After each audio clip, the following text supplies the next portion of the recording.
Ụmụ ya ekene ụnụ ndị ndozi ọdịnala Igbo, anyị bụ ndị nsọ ala Igbo. Nwanne ụnụ nwoke nọ nso na-ekene ụnụ n'ụbọchị nke taata. Anyị si ka udo dịrị ụnụ ebe ọbụla ụnụ nọ, bụ ndị nsọ ala Igbo, ndị si na obi adịghị ha mma ka anibe nne na nna ha dị, ndị si na ha chọrọ ihe ọma, ndị si na ha chọrọ ka ana Igbo dị mma. Anyị ekwe ụnụ n'azụ, ụnụ akụjara akụja. Ndị nwere nchekwube na ana Igbo ga-adị mma, ndị sị na ha ga-agbasi mbọ ike ka e wee dozie ana Igbo. Ọ ga-adịrị ụnụ na mma. Anyị nwawo ndị nsọ ala si na anyị ga-eme ihe ọbụla anyị ga-eme ịfụ na ụmụaka anyị bụ ụmụ Igbo bara uru, na ụmụaka anyị bụ ụmụ Igbo bara uru, kabara agaghị abụ uru. Anyị egbuwa isi ha, bụrụ isi ha, were agbamihe kọọ ihe ha n'ime, were n'edoro eji adụ owe isi wee dochie ya, ya ga-abaliri uru. Maka na eke oke n'aka n'aka amara ndị akpọrọ asị. Ndị Igbo ji wee sị na atụ inu nkiri nke ekete onye sara ahụ amara. Anyị ga-ekene eke, kene orie, kene afọ, kene nkwọ, kene ndị ikwu na ibe, kene ndị mbụ, kene ndị ọkpụ na ndị ekete. Anyị si na udo ga-adịrị ndị mbụ, dịrị ndị ikpeazụ. A sị na atụ inu nkiri nke ekete onye tara ahụ amara. Ebe ọbụla onye ojii tinyere isi, atụ ha na ilu gbasara onye ụbịam, onye ojii anọgharị ya. Atụ ha ala ilu gbasara onye ụbịam, onye ojii anọgharị ya. Nwanne, enweghị onye gwara gị na iwe onye ụbịam, mana ihe nọ gị n'ime gwara gị na ihe na-ekwere gị egwu. Ọ na-agba egwu ọzọ, ị na-akụ egwu ọzọ. Ọ na-akụ egwu ọzọ, ị na-agba egwu ọzọ. Ọwụ mmadụ gwara gị jiri sie ya. Nwanne, jiri ahụrụ mara ụtọ nsị, jiri datị nne nwa gị. Nwere ike nwa gị agaghị atụpụrụ gị ọnụ, mana nwa gị pụọ n'iro, pụọ n'ọgbọ. Masị na ọgbọ na ọgbọ ọrọ bụ n'okwu ọnụ. Nwa gị ruo n'ọgbọ, a na-akọ akụkọ ọsụ naanị ime ka ejune. Onye ha ekwu nwa okwu, ọ ga-ekwu gịnị? A sị na iru dike na-anyụ mma nkọ, iru dike na-anyụ mma nkọ. Gịnị ka ọ ga-ekwu? Kedu ebe ọ ga-ebido? Nwere ike a na-ekwu ihe ọ naghị adị ụnụ ka ihe. Kedu ebe nwa gị ga-esi wee defend gị? Kedu ebe nwatakịrị nwụrụ amụ ga-ebido wee bido defend begodi gị? That is the case. Ebe ka a ejide onye ukwu wara? Ebe ka a ejide? Kedu ebe a ga-ejide onye ukwu wara ụmụ ibe? Ọ na-eme ije n'India nka jee jọsụ onye ma na Facebook bi n'India jụọ ya. India bụhiri nne o, enwere ike ha ruru 1 million, I don't know, 1 billion, I don't know. Ndị India nwere poor na be ha o, very very well, mana enwere ndị bụ ndị India na-emewe ọfụma. Ịghọtago? O nwere ndị bụ ndị India na-emewe ọfụma, so ndị agha na-emewe ọfụma ka ejizi justify ndị na-anaghị emewe ọfụma. Ịghọtara? Ọ bụghị onye India na ọbụla nwere ego. Ịghọtago? Many of ndị India dara ogbenye, mana ị na-anya ị ga-afụ na ndị Indian na-arụ ọrụ aka. Ha nwere ọrụ aka ha ji abụ uru. Ị ma na most of film ahụ na watch as Indian film na buy Pakistan film? Do you know that? Ị ma na most of ya ahụ na-akpọ Indian film no Pakistan ka ọ bụrụ India, because India na Nigeria enwe relationship. 1 minute.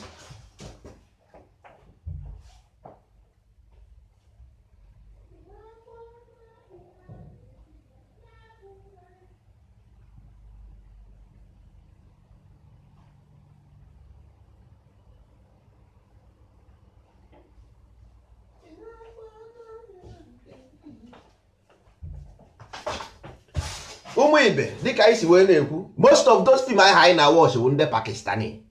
Ige ntị ọfụma na that movie, ọ ga-asị gị jarimiki hule halakai, jarimiki hule halakai. Ndị India anaghị atụ ala, ndị India anaghị ekwu ala, ha na-eme Hindu. So kedu ka ị ga-esi na watch ama Akuba Anthony si nọ India? Ọ bụrụ India via Pakistani. Elesigo na adaka n'ọnụ enwe. Ọ ya ka many of our people na-behave today. Ha amaghị agwa ha na-akpa akpa, maka na the cultivation engine eji wee zụọ ha bụ Indian film. Indian film aha most of them is Pakistani, not even India. You got to go? So the instruction na run na the computer virus itself because of no direction. You got that? Onweghị ebe ọ na-eje. Nwanne iwu na if you doubt, because m na-eme nkwa aga aka ngosi gị ebe ị ga-ada. Ọ bụrụ na ị doubt all this thing, go and verify. Mgbe anyị pere mpe, during the age nna gị kwesịrị ị na-amụrụ gị ihe, ọwụ Indian film ka ị na-watch. Those Indian film ihe na-ekodu the synchronicity nọ n'ime gị. Those synchronicity nọ n'ime gị, ọwụ ihe a na-ekodu that thing. How can you use Pakistani movie to code a child in West Africa? Kedu ka mmadụ ga-esi use a Pakistani movie to code a child? Na ịmụkọ afọ onye mmadụ dị then. Do you know how old you are then? In the 7 years, 5 years, 6 years, and if you dig nonsense in Pakistani, in Indian, in Egoro. Sunita n'ebe akwa si na panti ya sara mbadimba, akpịmodo na-asị ya ndo nke ọzọ. Kini ize nkụba negito dịwo. Nke ọsị gị ama Akuba Anthony. Nna nwanne kedu ebe anyị ji ihe eje? Ngwa nezie the consequence ya taa. Look at the consequences.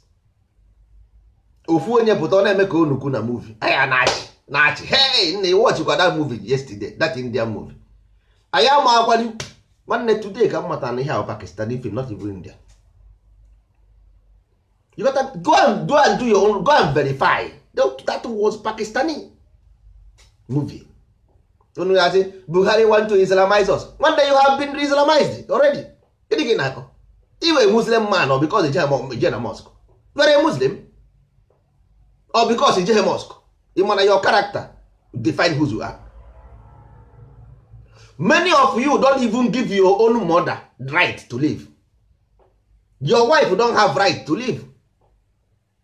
any person adịghị ka gị, somebody, that's why you act like a racism. You don't know, because it's because of the Islamic mind in you. You don't have freedom, you don't give others freedom as well.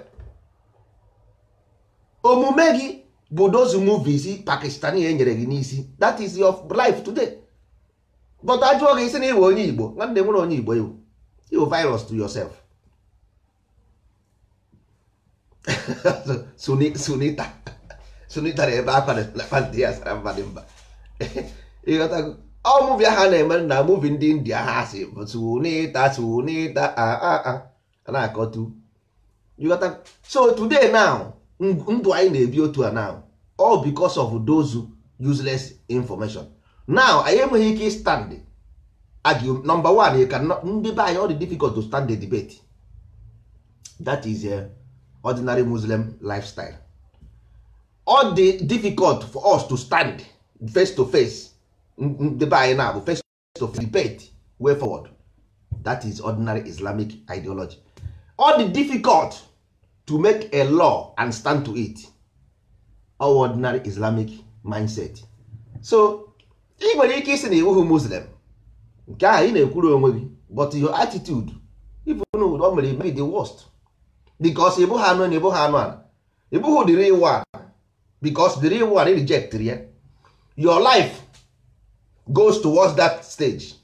So enweghịzi ebe ịkwụ akwụ, ịkwụ ha ebe ịkwụ ha ebe a, just dangling. You got that? All that thing ka anyị chọrọ prevent, ka ọ ghara imekwa ụmụ anyị ihe mere anyị ghara ime ụmụ anyị, because you must prevent them. Ọ na prevent here, you pass here that thing to your child, nwanne, just for the moment mmadụ aba na akụkọ, ọ for one generation anyị aba na akụkọ.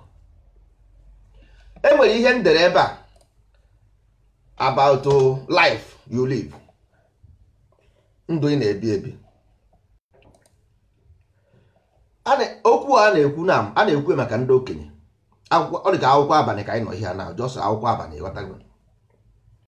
Ụmụazị a ga-enye ha program to run them, but ndị okenye otu a na-eji akwụkwọ abalị a kịta, enwere things ị na-afụ everyday na ndụ gị, mana ịma ha ihe na-akọs those things. Ichere mmadụ kọsụrụ ya ma ọ bụ ihe dị agha, nwanne ọwụ mmadụ kọsụrụ ya, ịghọtago, ọwụ mmadụ kọsụrụ ya. Ihe mere bụ na anyị aghọtaghị, ọwụ na ịfụ ka plen na-aga n'elu, na ị nwere ike ịnọdụ n'iro fụ plen ọ gafee. Ifụrụ plen ọ gara aga, ajụjụ ị ga-ajụzi onwe gị bụ plen ọ hangara hang ka ọ na-aga aga. Ọwụ na plen a na-aga aga, that means enwere something dị dị na, though something is happening, plen a ji aga aga. That is ndụ gị na-ebi na. Ọwụ na nọ nso na-ebe akwa, enwere ihe mere nọ nso ji ebe akwa, ịghọta. Ọwụ na Emeka na-enwe obi aṅụrị, enwere ihe mere nwoke o ji enwe obi aṅụrị, ịghọta. Ọwụ this thing ka gị nwa na onwe gị as a human being should master. Kedu ihe mere plane o ji efe n'elu? Ọwụ na ị maintain what the same thing mere plane o ji efe n'elu, nwanne ị na-efe n'elu.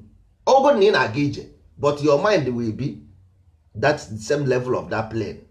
That means ị na-efe efe. Ị na-agagodo ije, ị na-efe efe. So ọwụ na ị maintain what the same level, mgbe ahụ ị na-enwe obi aṅụrị, ị maintain that level of obi aṅụrị ahụ, that will become part of your life. Mgbe ahụ ị na-ewe iwe, ị maintain what the same level of iwe ahụ, that iwe ahụ will become part of your life. So the system of ndụ anyị na-ebi, ka mmadụ si ebi ndụ, ị kwesịrị master that thing. Every day ị ga na master ihe ọ bụla ị na-eme, even though na enwere a program about life, because o nwere one thing anyị na-amaghị n'ụwa. Nwa ka ngụnụ something, human being, ihe ahụrụ na-akpọ culture, actually ihe ahụ gear na-akpọ gear map. Because m jụọ gị now, sị gị kedu your purpose of life, amaghị mmadụ onye nwere ike ịza that question. Kedu your destination about life, amaghị mmadụ onye nwere ike ịza that question. You got to go. So culture is exactly the same thing as agriculture. Ihe ahụ nwere ihe post na Facebook about mkpụrụ osisi na-epu epu, wash ya dị mkpụrụ osisi ahụ anya ka o si wee puo. You got to go. So for you to plant a seed, you need to plant seed. I prepare chawụkwa ihe ị ga-eji wee guide the other seed before you plant ya. Ịghọtara?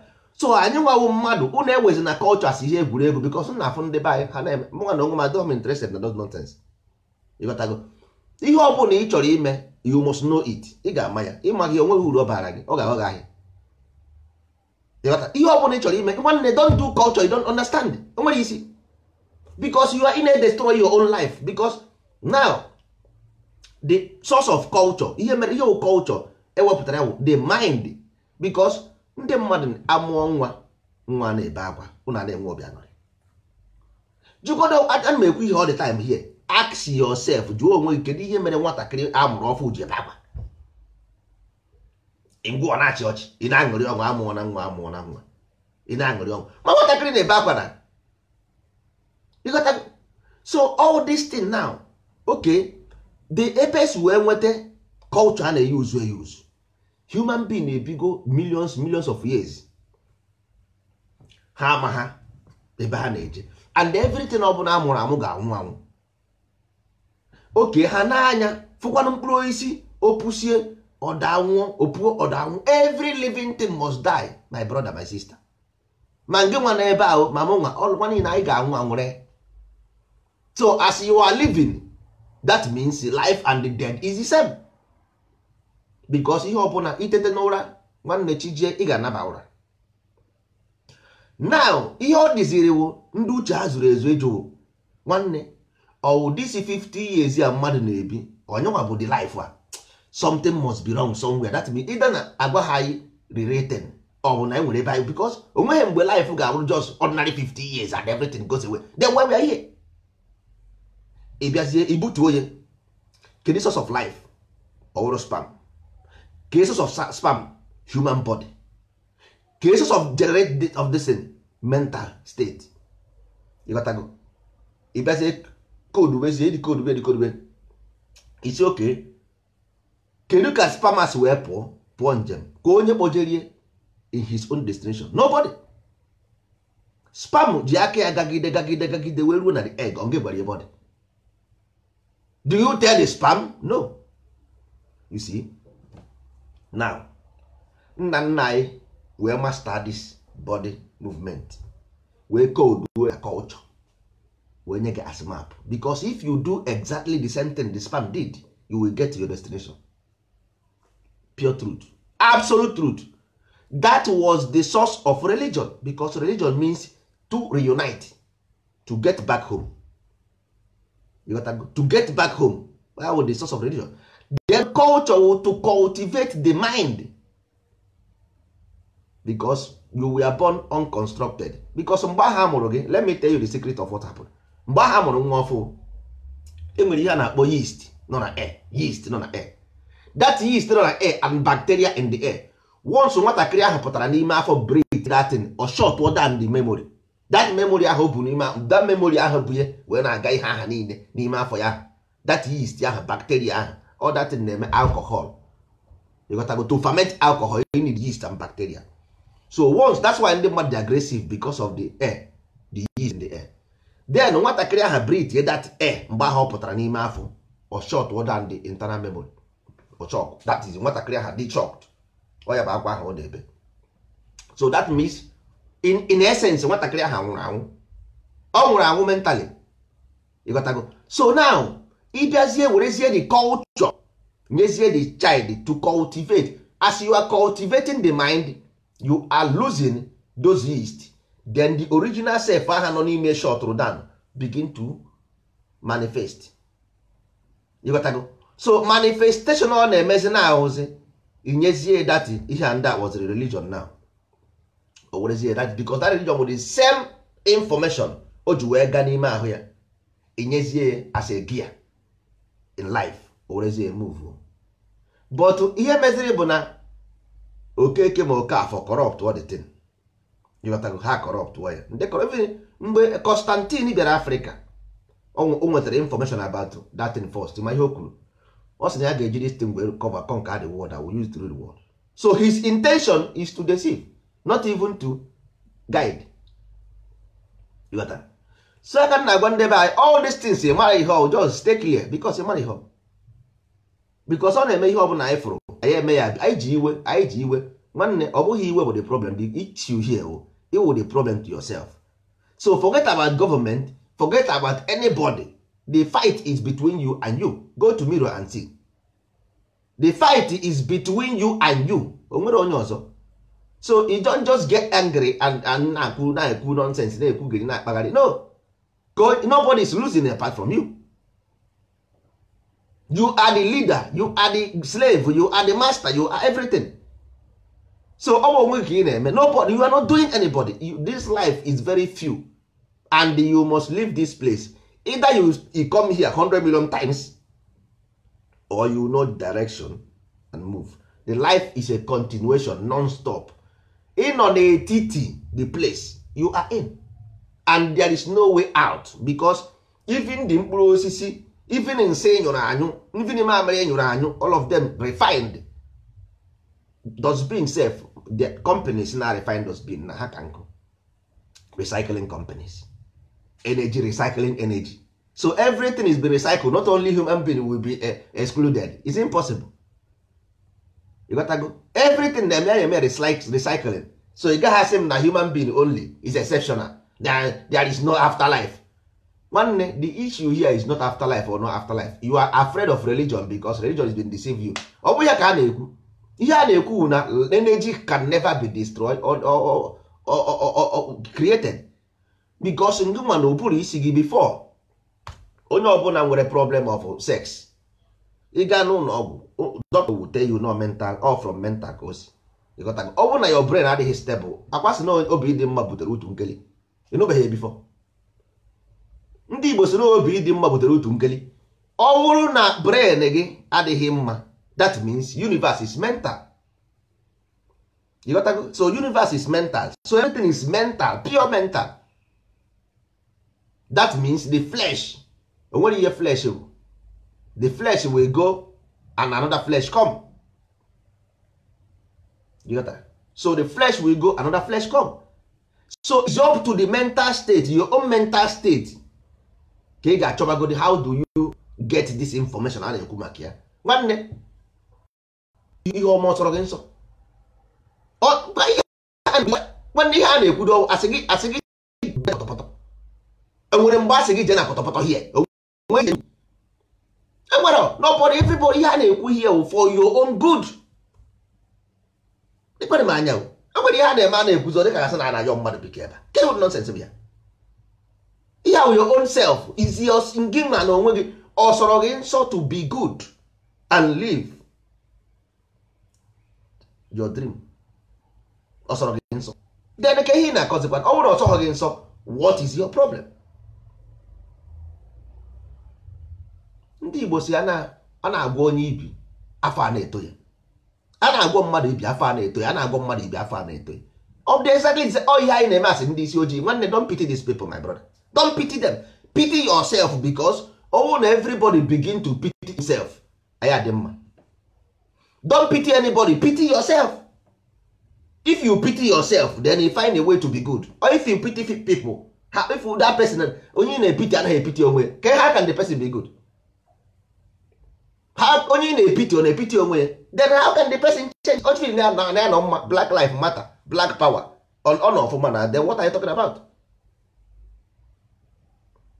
Onye sị gị na yawo superior, black man is superior, everything is superior for him. So o believe na enwere any fault. You don't have fault. So okay, when you na-akọzi na-egbu onwe gị na-ata ọchị na-ata ahụhụ for somebody na-feeling ya dị okay. He is okay, she is okay. Then ka ihe na-awọrịkwara yourself. Onye na mere mahọ na ihe na-akọ.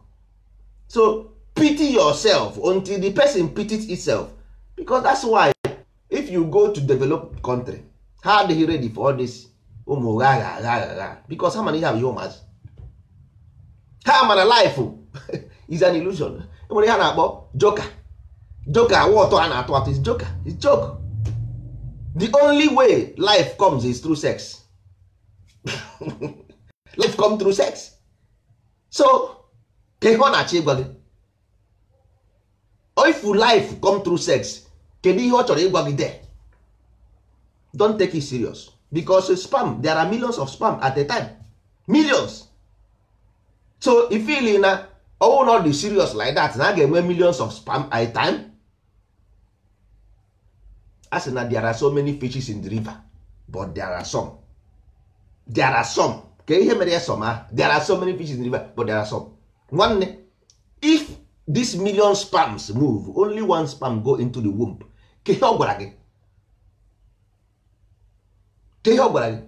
Even in the Bible, even that the same Bible, then say that if no only one person enter heavens, there will be more joy over 99 respectable people who do not need to repent. One person, because you know how hard this thing is, how hard it is to elevate the mind of a lower man. Very, very difficult. Because ndị anyị na-ekwu bụ ndị dị go used to a kind of life. Ndị dị go used to a kind of life.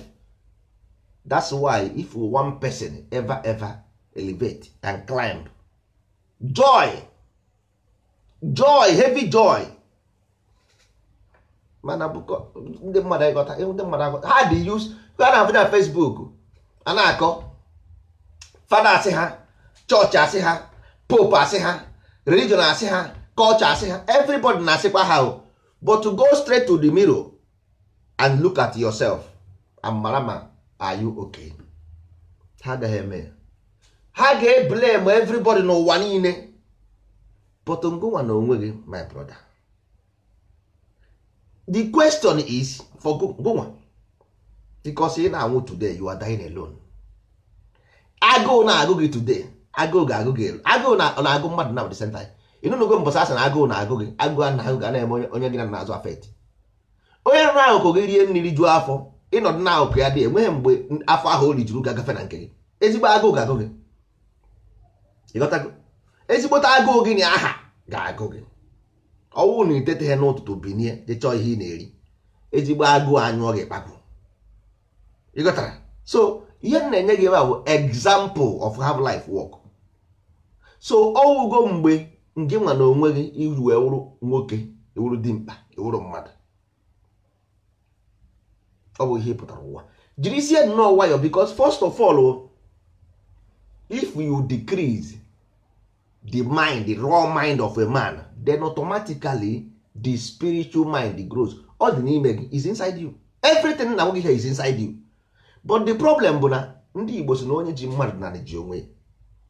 Ịghọtago? Ọsọ gị siara mmadụ asị n'ụwa, deceive to everybody, mana ijide mmadụ na anị, mana iji onwe gị. Because ọ bụrụ ka eke ga-esi akpụ ga-eme ijide mmadụ na anị na-apụ apụ. It's impossible. Ị na-ejide onye ahụ gị na-anọdị dị ya. Enweghị ebe ị na-eje. Ịchọkwara ịpụ apụ, ịhapụ onye ahụ ibi n'ihe pụọ ọsọ gị. Ifuge. That's why you need focus your own direction. That's why the Western Igbo ndị nsọ ala Igbo, ihe nna nna anyị mere. Nsọ ala Igbo, they are good. Ihe only thing I ga-add is n'ime nna nna anyị ha modern day technologies. Period. Because anyị mgbe ebe nna nna anyị ha nọ, we know where they are and we have seen them. Anyị mgbe ebe ha nọ. You got to go. So about competition, or because of na mmadụ mere ka ime, no. Onye ọbụla nọ n'ụwa mana ịchọ ime travel, ijiri ụkwụ na-aga n'oge ịta aka. So you need moto.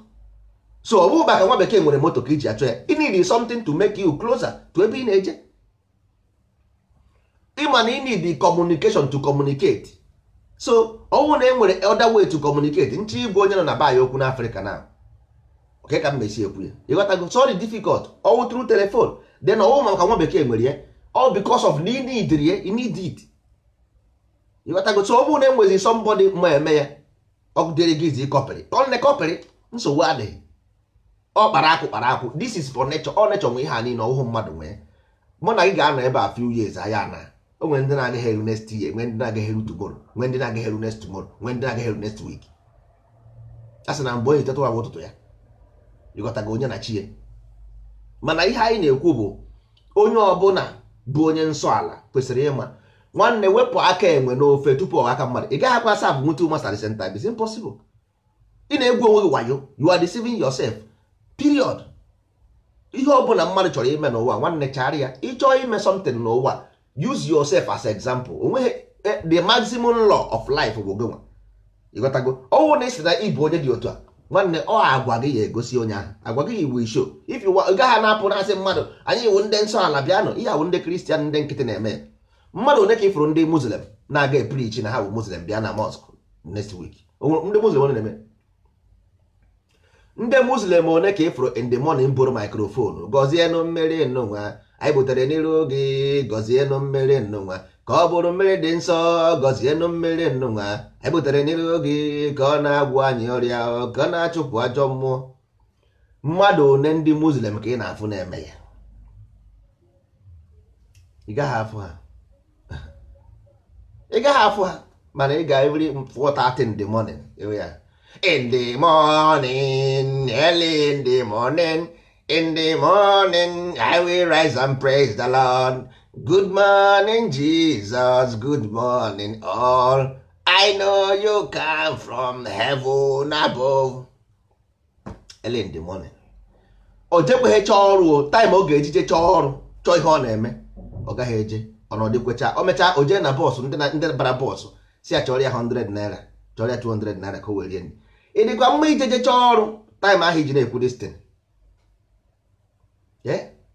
Nwanne ọ bụrụ na asị na asị afụgo m anọgo m otu anọdụ na moto na gosolo mmadụ kwuchia in the morning ahụ bịa na gosolo m sị m broda can I help me please make I enter moto go house. Nne enter moto go house. Nsị ya nsogbu adịghị, mmanya aka na akpa were ego nye ya si ya wee baa moto. Ịghọtago? So mana ọ bụrụ na onye ama ihe ọ na-eme, kedu ka mmadụ ga-esi ahapụ ụlọ ya n'ụtụtụ na-apụ bịa ihe kwugide okwu isi awacha ya, ọ na-ayọ ego wee na ifugo na ọ bụrụ na onye ahụ ejighị aka ya chee echiche nwanne ị gaghị echeta nwere mmadụ echiche. I nweghị biko ọsọ onye a nwere ike iji aka ya chee echiche. Ịghọtago? Ọ bụghị mmadụ ya echere ya echiche simple. Ifili ihe na-eme dị mma, ọ dịara gị mma for you. Ọ bụrụ na ọ sị na ọ dịara ya mma, that means ọ dị comfortable to it. A na-agụ nwata mara ihe pụọ n'anwụ. Anaghị agụ nwata mara ihe pụọ n'anwụ. Mgbe anwụ chaghị ya, malaria parasite ọ pụọ ọzụzụ pụta n'anwụ. Ịghọtago? So ọ dịara gị nwa, kedu ihe i kwere na ya? Nsọ ala Igbo nwanne, from next year anyị na-ebido complete festival because o nwere nwantị ndị mmadụ na-amaghị nwanne. Ọwụghụ maka nọ nso, I am nobody. Ndozi ọdịnala is nobody. Igbo heritage is nobody. It's you about you. Okay, now a na-ekwu festival a na-eme onye ọbụla pụta. Kedu ka mmadụ ịmana enwere ihe anyị na-ama ha, ndị mmadụ na-abịa a na-compare Igbo calendar with Western calendar. Njụọ ya si ya, so ọwụzie na ndị Europe enweghị calendar, how do we associate it? So anyị enwezighị ike ikwu our calendar without making it ọwụ na January ndị a, ọwụ na March ndị a, ọwụ na February. So anyị enweghị ike inwe calendar nke anyị without adding those things. Ọwụ na if sure, okay, ọwụ na anyị nwere ike imenwe good and fine. Kedu ihe this calendar pụtara? Because nwanne ụmụ ihe a na-eme ime without reasonable, ọkwa our children ka anyị na-corrupt and deceive.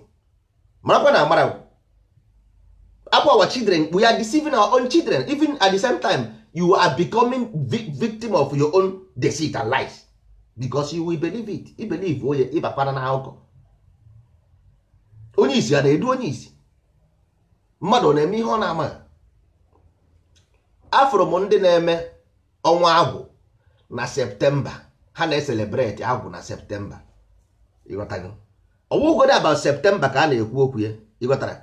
The numerology, the numbers that follow that September is 7 because 7 is sept in Latin. So that means it's sept. So kedu ihe agwụ anụnwa na n'ọnụ Igbo now, n'Igbo calendar? Kedu number? Because it's based on numerology ka ọ bụ. Ịghọtago? All numbers ka a na-ekwu maka ya. Because the movement of the sun, ọ na-eme transit, sun na-eme transit. Mgbe ahụ anwụ pụtara, mgbe ahụ ọnwa pụtara, ịhụ na ọnwa ahụ nwere ka ọ dị pe mpe. So anwụ ahụ na-echift na adị degree, ọnwa ahụ na-eme increase. Ịghọtago? So now based on this number now, kedu ebe agwụ nọmba gịnị ka agwụ nọ? Okay, ọnwụ na agwụ nọ na nọmba 5, kedu ihe ndị a na-celebrate agwụ in 7? That means enweghị the educational process, because ndị ama ha na this culture is a program, is like a GPS. You got to go. Onweghị mgbe ị ga-eme nọdụ na Lagos GPS gị na-egosi gị nọ Ọnịcha isi na ime ebe ị na-eje, mana ọ dịghị possible. You got to go. Ọ dịghị possible. Onweghị mgbe ị ga-eme nọdụ na Lagos ị na GPS ọ gara gị Iweka. Ị ga-ajụ onwe gị, nna ebe anyị nọ Iweka dị na Lagos, olesi na Iweka dị na Lagos o Lagos ka ị nọ, enweghị ebe. You got to. Mana this now because ha dị so materialistic. Something we all adore. It's not what we're dying for. It's nothing but shame. Stuck in this pain, searching for fortunate fame. Something we all adore. It's not what we're dying for. It's nothing but shame. Stuck in the pain, searching for fortunate fame. Something we all adore as a culture is not what we're dying for. It's nothing but shame, stuck in this pain, searching for fortunate fame. You got that? So, because of now these people name these things, now there is something to offer, because glorification, self-glorification of materialistic man, a for matter mind. You got only also because only anything has a benefit in apart from materialistic and fame, nothing more, nothing else. Because there was something to offer. No, because how Maria inside their mind, they don't know.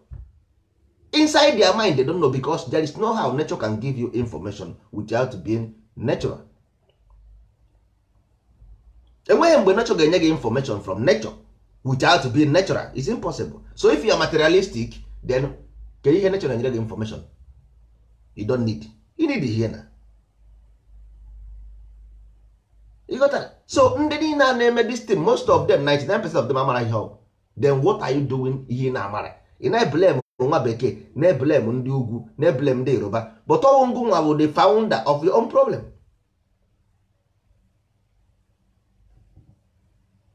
Yes. Enwe ndị na-eri ji na December, nwee ndị na-eri ji na August, nwee ndị na-eri ji na October. That means there is something wrong. One culture, no one culture. Then how everybody doing this thing differently? That means there is something wrong. When ndị na-agba ọfala na December, when ndị na-agba ọfala na October, when ndị na-agba ọfala na January, that means there is something wrong. There is something wrong. Either na okeke amaghị akpụkpọ isi ka ọ bụ na mba ụbara isi adịghị nkọ, there is something wrong. Because of one culture ka ọ bụ ofu Igbo ka ọ bụ. That means e nwere onye n'ime anyị na-anaghị emete. So first of all, ọwụgwọ na ịmarazie ihe bụ ọfala, ọwụzi nke nwa na onwe gị n'idiziri ịma ebe ọ ga-efix ye, because it's an information. So onye mara ihe ọ bụ, ịmarazie ebe a ga-adị ya, onwezi mmadụ enidi ihe gwa gị. You should know that na ihe a ọfala na ebe ọfala belong to. Simple. What about celebrity? Celebration for what? Celebration of what? Ka he na-celebrate? Ị bịara n'ụwa, I celebrate something. All this festival are information to keep information for a child. For children, all of them is for child growing, child growth, or of adult. But ndị be anyị jirizi anya gị mara ọ kachara acha. Most of them believe these things as real. Most of them believe it as real. All these festivals for children, you are growing a child. I have a plan for our own child. Ihe bụ na anyị na-eme just for us to satisfy our conscience. Not even for child. Not even for children. Christmas, nwa bekee mana for child. Christmas, go and ask nwa bekee. Ọ ga-agwa gị na ihe for children. You got to baptism, ime baptism for child. Just to have fun, make fun for the child, so that the child will wear something of memory, like a wedding marriage, for memory. You got to go. But ndị be anyị believe na baptism bụ ezigbo ihe. That's why o ji change his own name tinyezi afọ oyibo.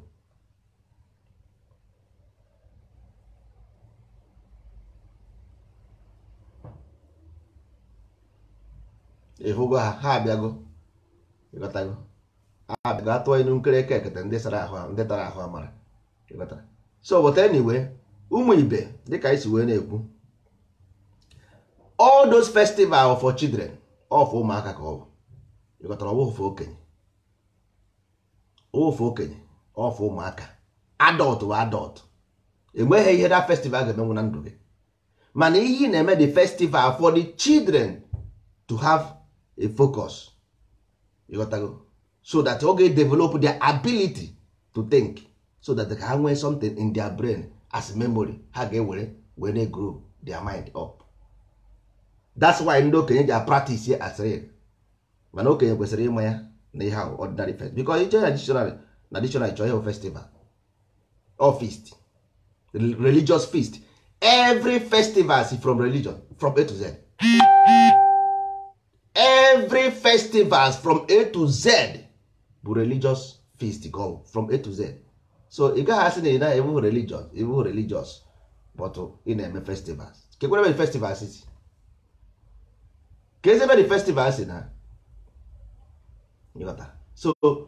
So ndị a na-eme today, mana bayo, mana nwa bekee is festival. All of them bụ religion. So ndị na-eme na bayo now, those festivals kedu ebe o si? From where? You got to go. That is the problem. That's why nje gwa unu na nsogbu ndị isi ojii nwere from ndị isi ojii ka o so nwere anybody. Nobody is doing anything in this life. You got to go. Onweghị onye na-eme ihe mere bụ na anyị ahapụgo our land uneducated. We left our land uneducated. Simple. And the consequence of that uneducated we have in today. So everybody want to be somebody without knowing how to be somebody. You got that? We leave our people's mind uncultivated. At the end of the day, ata eju ebe niile. Ihe from ata na-agba agba. Ihe from today in our land is ata. They are not human beings. Ihe from ata. Ọwụ na ịkọ ugbo, ị gaghị je kpochapụ ata nọ n'ime ugbo. The ata will kill off the food ị kọrọ. Ọ ga-egbusi nne ị kọrọ. Ọ nọ naghị eme today. Kedu last time onye Igbo pụtara ịzọ president to support? When was the last time onye Igbo came for president to support? When?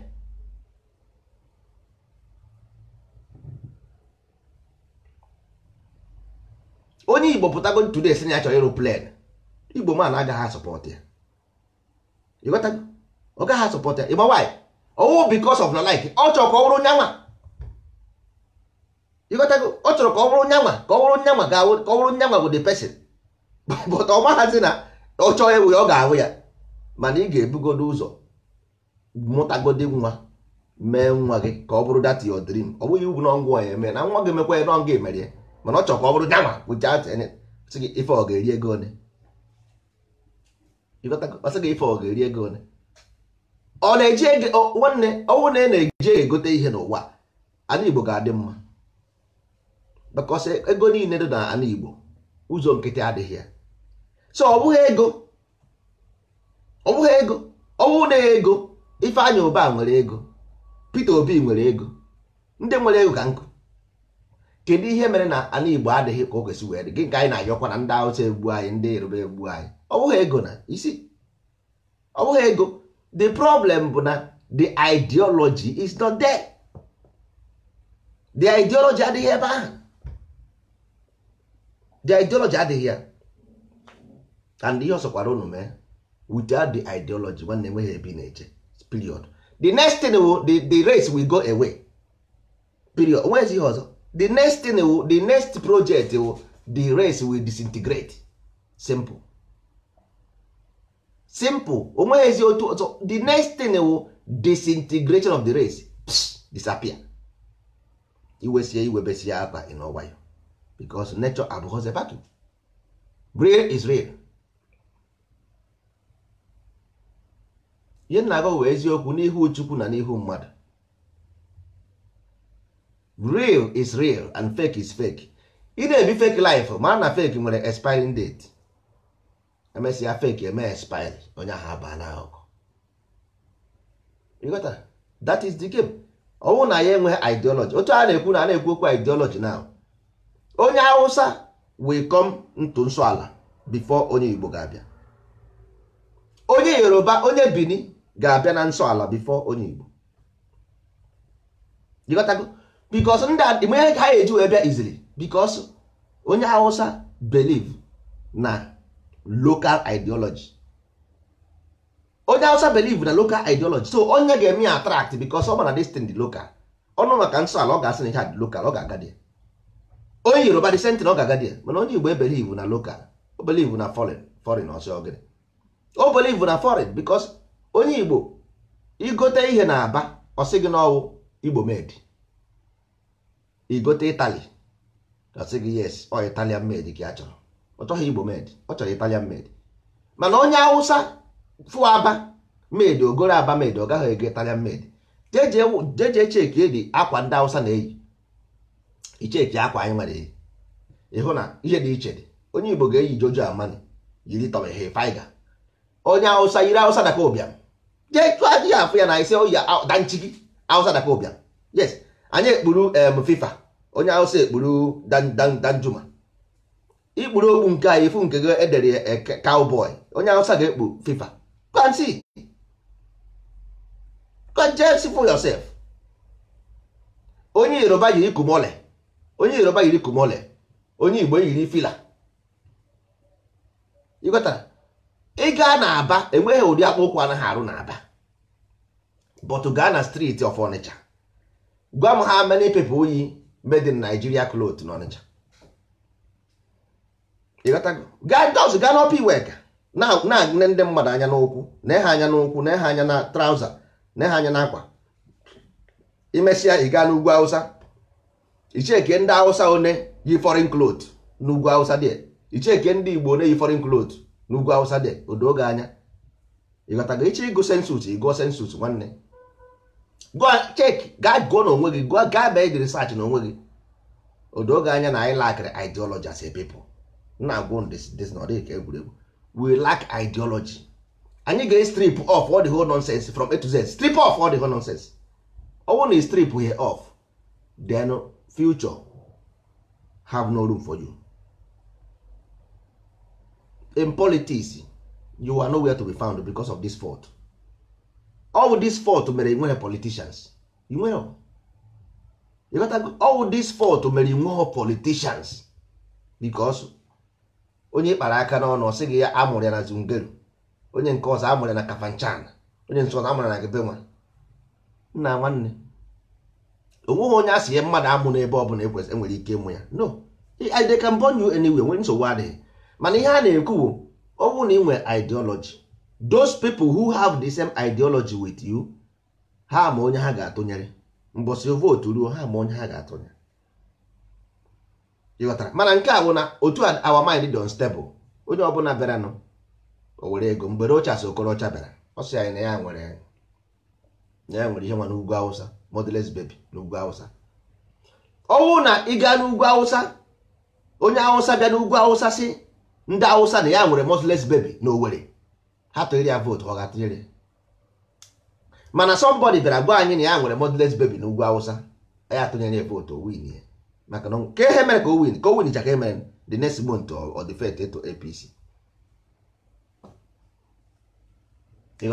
So ọwụhụ na ifu those problem ka ha na-abịa, you see them coming. The problem bụ na you nweghị mental capacity to stand them. Because you want a program running in your mind, all the program not in your mind can stand those things. Onye ha bụ ihe dere first thing here. Ị ga-enwerịrị that ability to understand this thing mgbe ha na-abịa. Ị ga-enwerịrị the ability to stand them. Nwanne, ndị iro ga-abịarịrị, ndị iro dị always, but ị ga-enwerịrị the mental stability to recognize victim. Yes, ị ga-ama na mkpụrụ onye kụrụ ka ọ ga-aghọ. There is law of cause and effect. Ọ bụrụ na ịkụọ mkpụrụ adịghị mma, nwanne ị ga-aghọ ihe adịghị mma. So politicians nọ n'ala Igbo is our fruit. We planted the seed of discord. we planted the seed of failure.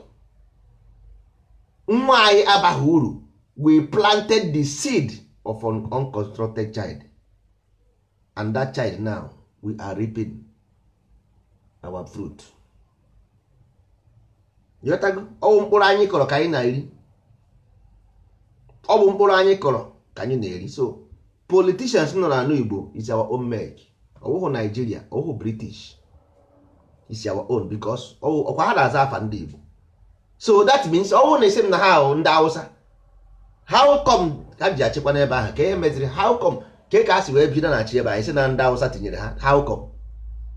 Ndị Igbo nwere 80% population in Nigeria. So na adịghị na-ekwu that nonsense. 80% population in Nigeria bụ ndị Igbo. Ka ihe na-akọ? What are you talking about? 80% population of Nigeria bụ ndị Igbo. So how ka ejikwana ihe na-akọ? So how come with your number nothing happen? Ekwu okwu na a ga-eri gị vote, ndị mmadụ a na-atụ ụjọ. Legodo Asari Dokubo pụtara na media kwuo openly na ọ bụ na ndị abịa ebe a bụ iri gị vote, ọbara ha ga-awụsa na street. Asari kwuru, gaa check. Ozoro ihu ya ezo wee kwuru. Kedu onye Igbo kwuru goro datin na media? Kedu onye Igbo kwugoro? Asari Dokubo, ndị Ijo erukwe 1 million people. Ndị Ijo erukwe 1 million people. Ọkwụrụ ma ndị Ijo eru 1 million people. Mana ha holduru Nigeria ransom that place. Asari Dokubo mepere ọnụ openly say na since na ugboro one ka nnugoro ndị ugwu gburu mmadụ na Ijoland. O kwuru ebe a. She said na ugboro one ka ndị ugwu gburu mmadụ na be ha. So ihe nna-achọ igwu n'ụwa, okay, look at this man na-ekwu okwu a na check go die, ịghọtara? Ihe nna-achọ ịgwa ndị be anyị in essence bụ na nwanne, nke nwere ụzọ anyị na-eje, ebe anyị na-eje ụzọ adịghị ya.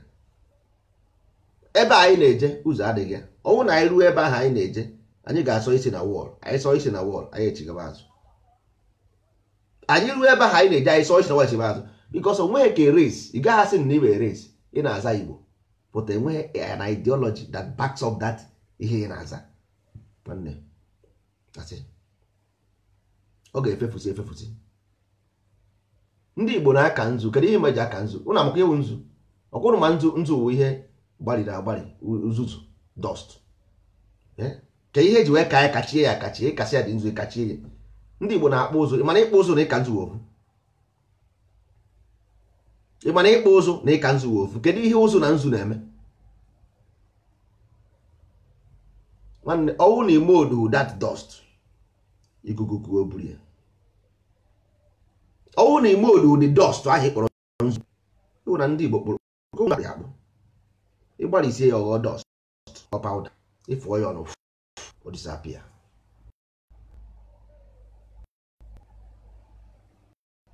So the best thing for us now, nwanne m chọrọ m ịchọghọ, sọsọ ndị agha wụ ndị nsọ ala, the only tomorrow. Na nweghị nke bụ eziokwu, because life does not stay. Ị ga-apụ ebe anyị will die of all of the anyị na-ga-anwụsị. So ndị agha ga-esozi anyị n'azụ ga-abịakwa tokwe. Ọsọ ndị wụ ndị nsọ ala, ọ ha nwa, because their mind ga-awa okwute, and ha jiri okwute aha akpụrụ akpụ wee modukwe ụmụ ha the same lineage, so they will rule tomorrow. So ndị agha resist training, ha ga-awụ ndị nkịtị na-ebekwa akwa. That time they will be crying, Peter Obi egbu anyị, Obianọ egbu anyị, and ndị ugwu egbu anyị, ndị Yoruba egbu anyị, because mkpụrụ ịkụrụ ka ị ga-aghọ. Mkpụrụ onye kụrụ ka ọ ga-aghọ. Na nwanne, ị ga-eme ka mango ị na-ata oroma? Ị ga-eme ka mango ị na-ata oroma? No, because ị gaghị asị na ịnụghị mgbe a na-ekwu ya. Ị gaghị asị ịnụghị ya. Ịnụrụ ya, kpuchie ntị. Ịnụrụ ya, sị nwayọọ.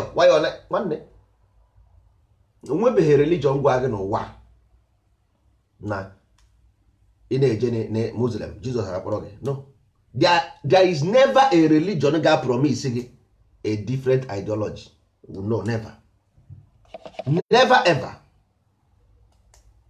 So nwee mgbe ị ga-apụta here isi ga-emebe nke gị, na gịnị mee?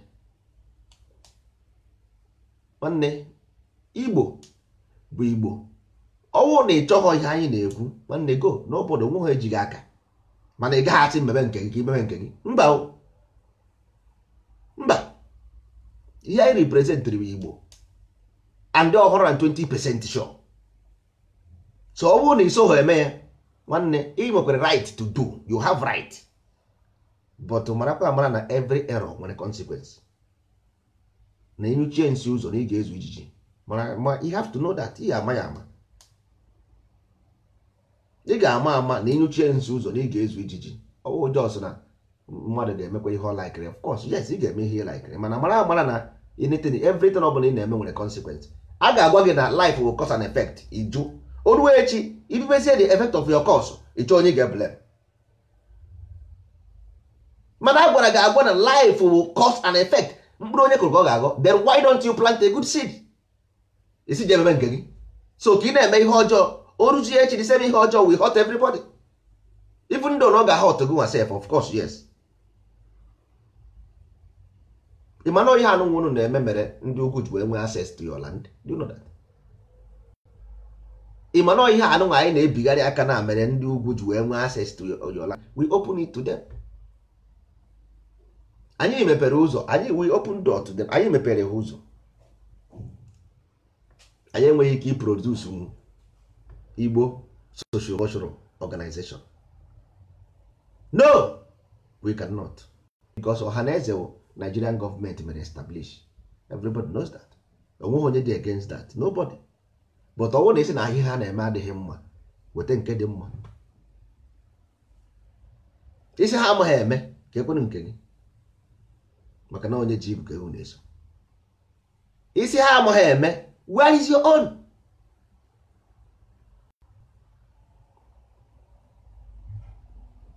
Anything ọbụla bịara n'ala Igbo na-enweghị astrological evidence, it will fade away. Igbo is being created based on sun and moon and star movement. Gaa na Google ihe a na-akpọ Mbari House. Mbari House, ị ga-afụ ya na agwa gị. All cosmological movement. Ọwụ na any culture ọbụla practice in Igbo land today, or this way, nwanne, it will fade away and it will not work. Ọ gaghị work. Ihe ọsọ kwara gị na-eme, you are wasting your time, because life is not about wasting time. Ihe ọsọ kwara gị na-eme, ị na-egbu onwe gị oge. All your time you waste, because now in this life you nwere few years to spend. Onwe gị na-edeceive, because onweghị onye na-edeceive, you are deceiving yourself. Onweghị mgbe ị ga-anọ, ị gara march, look at ndị anyị na ha na march, look at ndị anyị kwesịrị ị na-agba 20-0 in 5 minutes, ha nwa na-agbazi 100 knot. Ndị anyị kwesịrị ị na-agba 20-0 in 5 minutes na-agba 100 knot. Ọ bụrụ na ihe ndị be anyị na-ete mmadụ ure n'ihu. Ịchọzi ime anything, ị gaa na Abuja, ị na-ayọ ha nye gị license. N'ala Igbo, your own land, ị na-ana ha nye gị license ka ị wee mee something n'ala gị. Ị nwere 80% population, ị nwere cash money, ị na-control commerce, even banking system, all these things ị na-control. But ka ezi ihe mere ịma ha na power dị important. With your money and everything, you are still powerless. You're powerless because so na-eso agwa gị agaghị ekwe. Nwanne, ideology matters. Onye ọbụla nwere the strongest ideology n'Igbo land, ọ ga-eruru Igbo land tomorrow, because life is about repulsion and attraction, and the fastest atom generates the fastest vortex, period. The fastest atom generates the fastest vortex. So nsogbu ndị Igbo adịghị ebe ahụ unu na-eje, is an ideological problem, because ihe mere, because the ideology not there and you rebel against the ideology, onye of the consequence in afọ.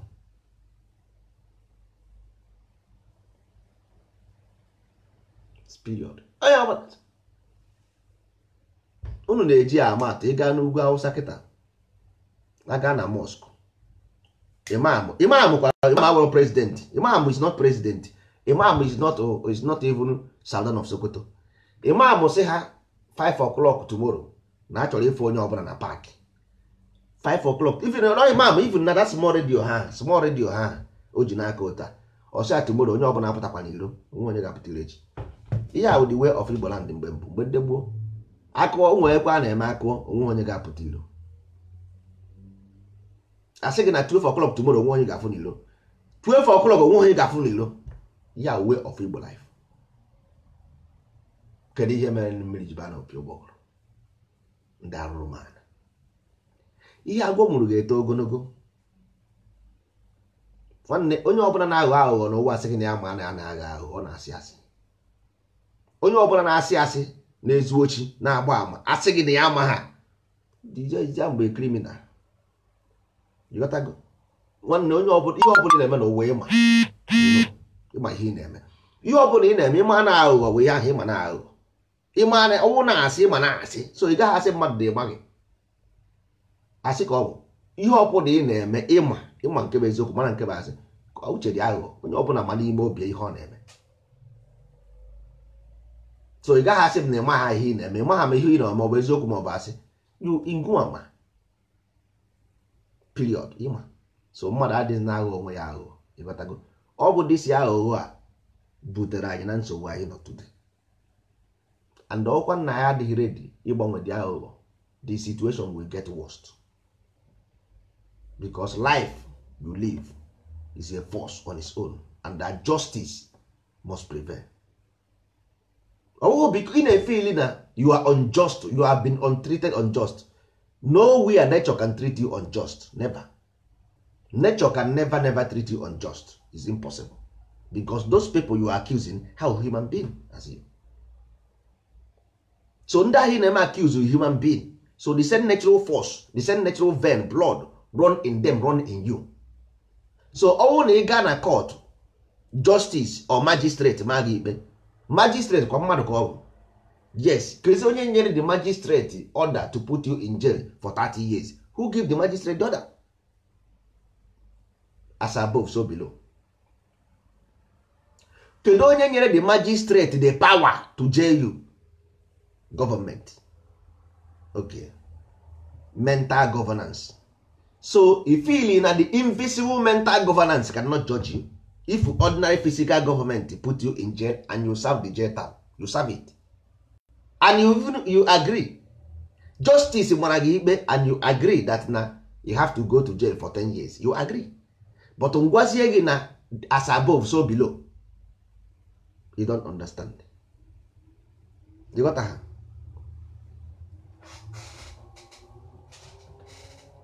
Nobody can ever treat you unjust. Believe me. Believe you me, nobody.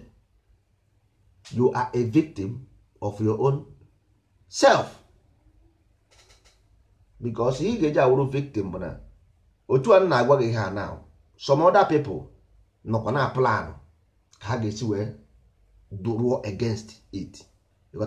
Even though na anyị nwa na-preach ka Igbo land ga-esi adị mma, ndị ọjọọ ahụ ha kwụsị ka anyị dozie obodo anyị. Ha nwa na-atụ alo how to destroy it. O ruzie echi, the consequence rebel on them. O nwere ike ọkụkọ na-ekwucha datị na ọ pụọ ebe ahụ o jere ije ma ejide ya that place gwụọ ya ebe ọ sị na amehie arụ na-emehie arụ. Chefuo na ihe o bu n'obi ọ chọrọ ime mmadụ ka a na-eme. O chefuo na ihe ọ na-eche n'echiche nọ ya na-abịara ya. Mana ịgwa ha agaghị ekwe. Mana the same thing ị na-agwa ha ka ha na-ebi na ndụ suffering every day by day. Ibi na ọ gaa na Germany ozugbo ọ na-abịa atụkpuo ya na nga, ọnọdụ na nga, nọchia na nga, ọ pụta na nga, onye bigharịgide aka ahụ ntụlụ nweta nwere Nigeria. O jee ugwu Hausa the same thing, o jee Lagos the same thing. Mana egwu ya si ya na nwanne ọ na-achọgharị dibịa ga-agbara ya afa rụọrọ ya agwụ. O nwere agwụ na ịgba afa ka nke anyị na-agba? O nwere agwụ na ịgba afa karịrị nke anụ anyị na-agba? Ị na-aka ya achọ dibịa, ị ka na-achọ dibịa ga-emere ga-emere. so nke anụ anyị na-eme ebe a okene ihe niile anyị na-agwa gị ebe isoro ya ịfụ na ihe na-agwa gị bụ eziokwu. Try and see. Try and see. Oh no, over here. One day, your prison sentence ga increase. The government law is a replication of natural law, even though it might be respected or violated. But the fundamental of government law but from natural law. If you calculate them from government, law enforcement, judicial, all those things, if you know from natural law, so all replication, that's why you see the judicial, that's why you see president, that's why you see vice president, that's why you see law enforcement agencies. You got to go all because of what he didn't know what one day. I can swear that everything of life is being controlled. Everything, no single one can do it. No even single one. So na ndị Igbo fuo onwe ha in condition again, that means change, structural change. That means I need a structural change. Madiki Mahari, ideological change. If not, onweghị mgbe anyị ga-eji enwe 80% of a country. Ozie ndị ejo na-eru 3%, ozi ndị nwere ọnụ, ndị Bini, ndị Ishekiri, ndị Ogoni, ozi anyị nwa 80% of Nigeria na-ebe akwa na nwanne. This thing look a sad and unrealistic. It's not possible. Ordinary president, onye Bini man ga-enweta nwe easily. Mbosi Abdulsalami Abubakar bụrụ gọọmenti na ala Igbo kegharị surprise. Mbosi enwere gọvanọ na ala Igbo ọ ga-emekwa gị n'anya. It will happen to your eye here. Abdulsalami Abubakar, governor of Enugu or governor of Ebonyi State. Tinye ego gị. Ị ga-etinye ego? Ị ga-etinye ego Usman Danjuma, governor of Ebonyi State? Ịchọkwa itinye ego? Ọ ga-eme gị n'anya ebe a. Gbaa ka ọ ga-eru isi na this guy kwuru ekwu. A na-agwa gị ihe naghị ekwe. Nwanne, nsọ ala enweghị halfway. Either you are in or you are out. You want to go? Ichi ime accept nsọ ala because nsọ ala tomorrow all ha will prevent all those Abdulsalami na Mohammed Okeke ibu gọvanọ na Ebonyi. Ọ ga-eme Mohammed Okeke ga-abụ gọvanọ echi. You got to go? Mana ọsọ nsọ ala ga-akwụsị nwunye because of ideological differences.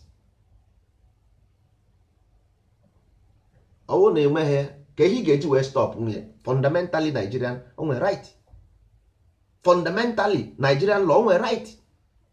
Ị ga-akwụsị ịgasị ya mba. Ị gaghị asị ya mba. Ọsịga after all na Kano na ndị Igbo bi na Kano bi na Lagos bi everywhere. So why can you stop? Ị gaghị stop nwunye because Abdulsalami Okeke afia bụ Okeke onye Igbo amụrụ ya n'ala Igbo. So religious freedom of religion o nwere. So why ga-eji asị ya ọ gaghị contest for governor? Why? So onweghị law prevent ya. Ndị Jos na-emere unu ebere. Onweghị law kwụsịrị onye ahụ. Mana Jos ha na-emere unu ebere. Ịghọtago? Maka a na-ama ọkwa mmiri maka ozuzo. Ọ ga-emesikwa time eruo ihe a na-agwa unu mee gị n'anya. Okay, nke a wụrụ obere okwu na commission ka wụ. Commission wụ ka e were dilute the place. Ịghọtago? Ọ emesịa commission agbagote na next level.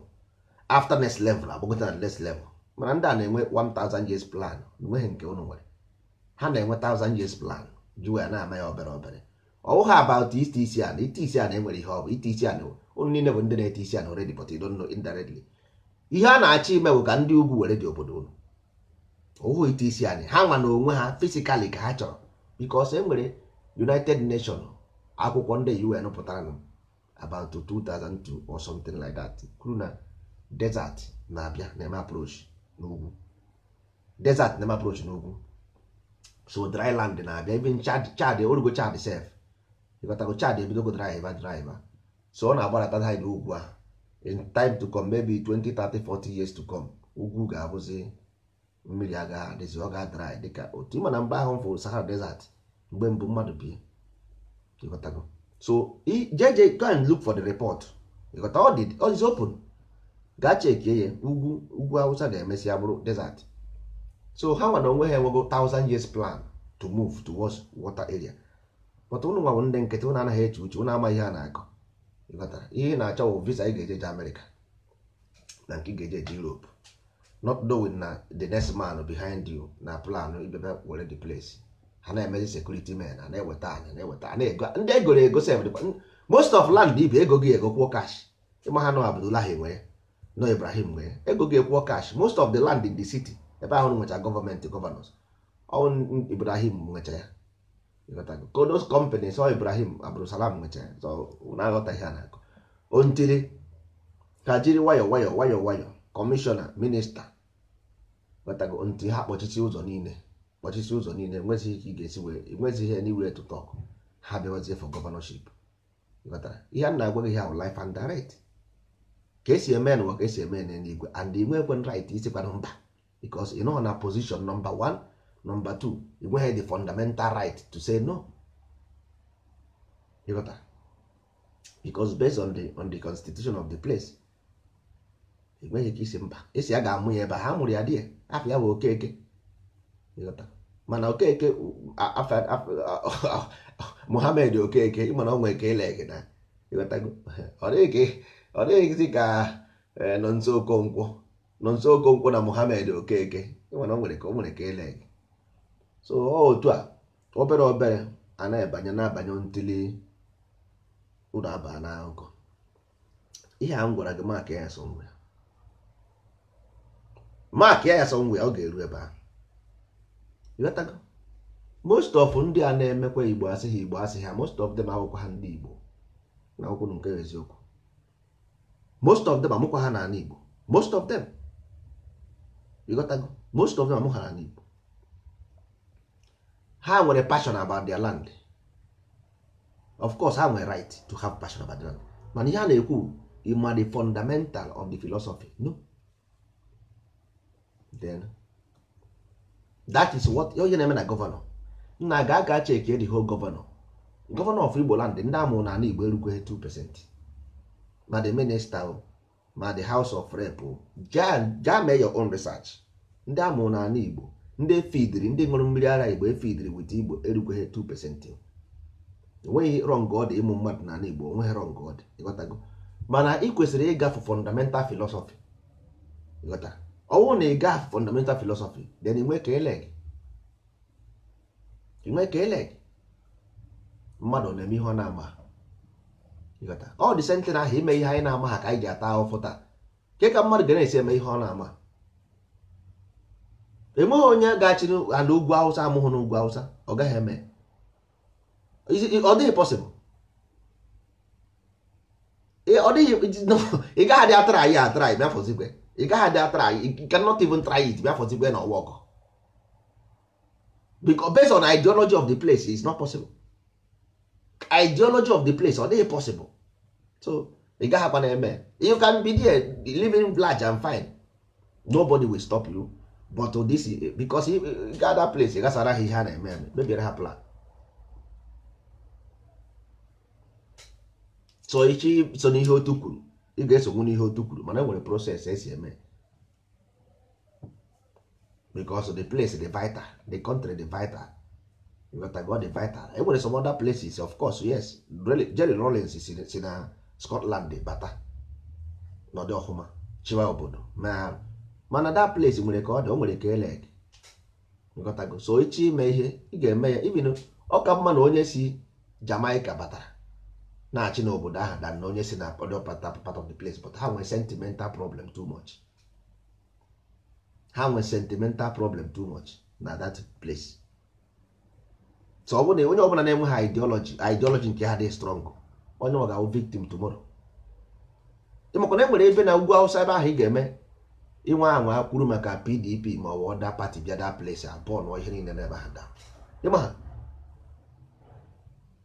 enwere ebe ị ga-eme ije n'ugwu na kwuo about another political party, ha gbaa gị ọkụ gbaa unu niile n'ebe ahụ ọkụ, ha fụrụ gasị efu na ịbara iweta different ideology ebe otu ha si wee fụ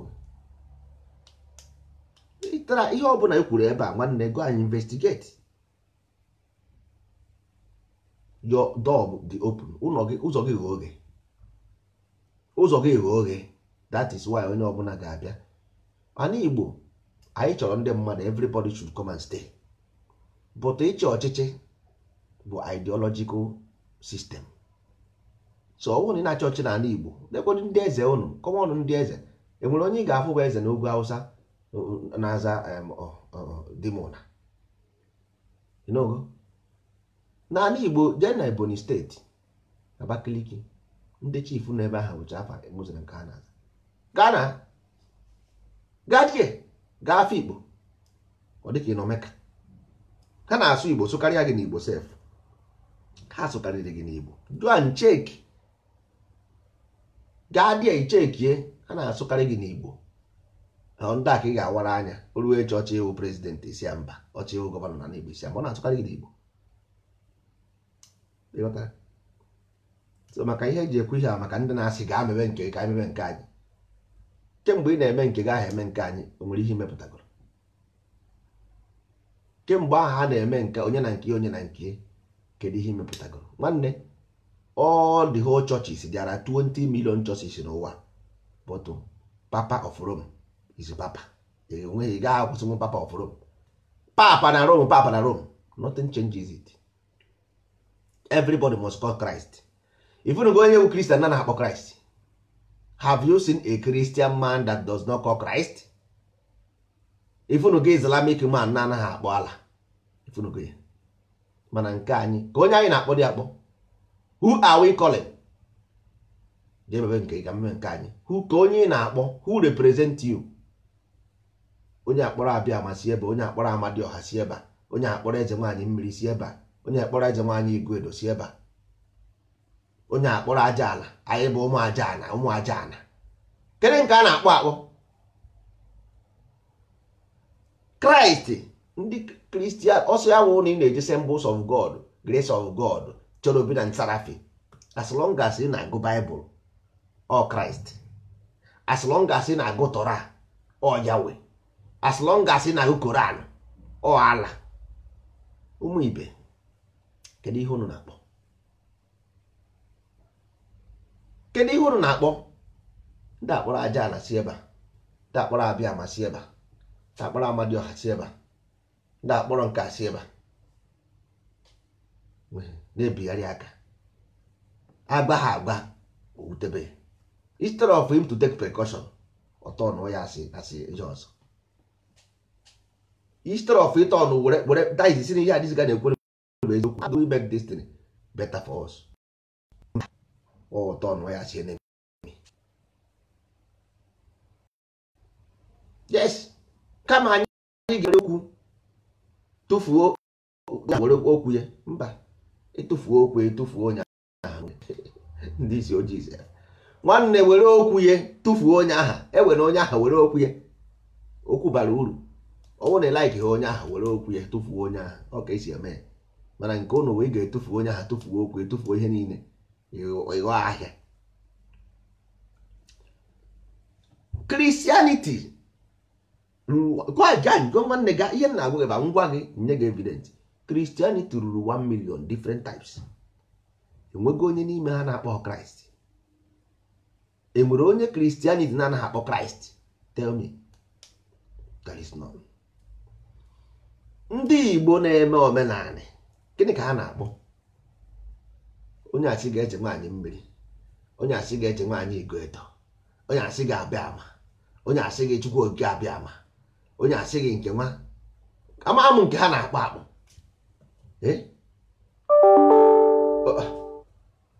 Ka ha si ekpe ekpere different, ka ha si ihe niile ha na-eme different. ndị niile mma because na ọdaka nji agwa unu mgbe ọbụla religion abụghị ihe ahụ unu chere. Abụzi na ihe ahụ ọ bụghị nri, it's not food. Unu abụzi na ya abụ jiri nwayọ. Onwe onye si ga worship na anything, nobody tells you, but understand the first, then ka ị mara ebe ị ga-esi ejide nwaanyị ugwu ụwa. Ịghọtago? Ịghọtazie ya wee mara ka ị ga-esi eme ọbara gị uru nwanne. Otu ahụ m si eme agha onwe onye ọbara uru. Ịghọtago? Check godi ndị niile nwere religion organize, they are organized. Unu adịrị organize. Unu adịrị organize. All the whole religion, go and check na, go check in Buddha. Even Buddha is selling today. Even in Africa, very soon na ha eburukwe Buddha, which is everywhere. You got that? Very soon na Africa, Buddha everywhere. Very soon, all you hear for like, go an Indian, the Hindu. You got that? If we are if we are monster selling, ọ na-aga ka ọ naghị egbu anwụnta. Nke anyị bụ ogbuburu ewu isi, ogbuburu ọkụ isi na Facebook, fesasị ọbara everywhere. Kedu respect? Kedu respect with that? Ị gaa n'ụlọ ụka ndị chọọchị, iwu ka fada na-aka ụka, ndị agha nna na nwa na mmụọ nsọ, ka ngọzi nke onye nwe anyị Jesu Kristi na ịhụnanya nke Chukwu nna na-edikọ n'otu nke mmụọ nsọ na-enye dịrị unu mgbe niile dịkwara gị. Ụmụnna, ka anyị kwado n'onwe anyị nke ọma maka nkwa emume nke Eucharistia site n'ikwupụta njọ anyị. Ebube mmụọ nsọ. Ije na Muslim, Allahu Akbar. Ebube mmụọ nsọ. Bịazie na nke anyị, bịa na nke anyị.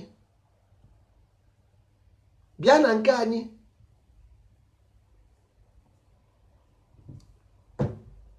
Ị na-agba ha njọ ha na ha anụ, ịgwa ha ụgwọ ha na ha anụ.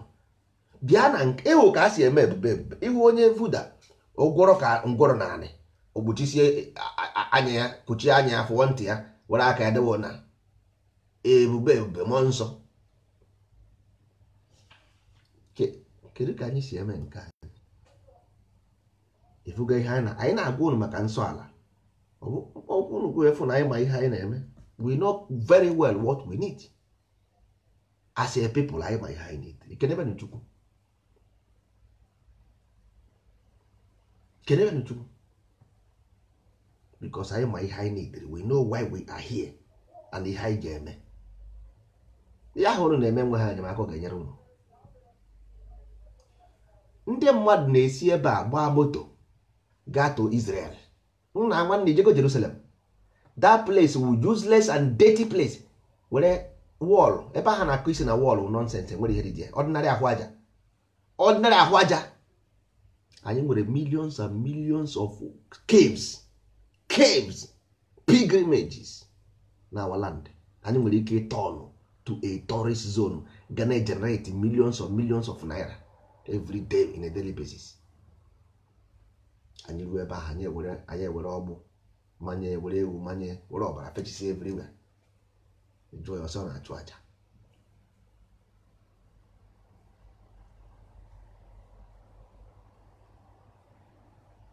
Were ọbara fechisi ebe niile, were ọkụkọ fechisi ebe niile. Ị gaa na mmiri, ezigbote mmiri mara mma a ga-eji wee na-eme tourism.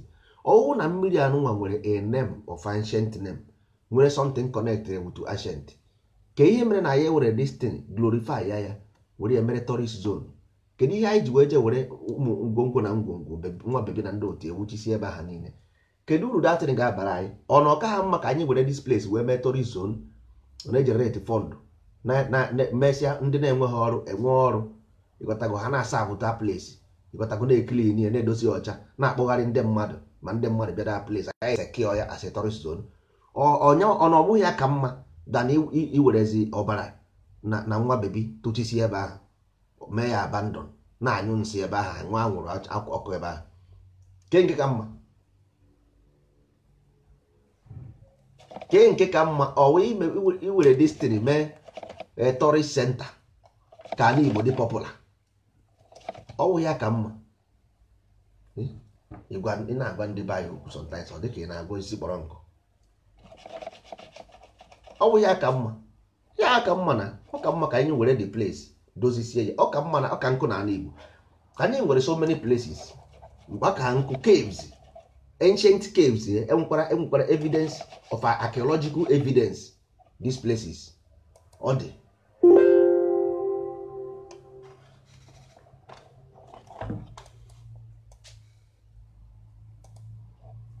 Anyị nwere archaeological evidences of this place anyị ga-eji wee mee ka ọ bara anyị uru. But ọ nakwara sent na ha na-ekwu cultivation of the mind. The mind is uncultivated. That is why we need nsọala. Nsọala mind cultivation. Mind cultivation. Ka anyị zụrụ ụmụazị anyị azụ. Ọnwụ na azụrụ ụmụazị anyị azụ. Mmiri a ngwa gị na ha ga-eji wee baa uru.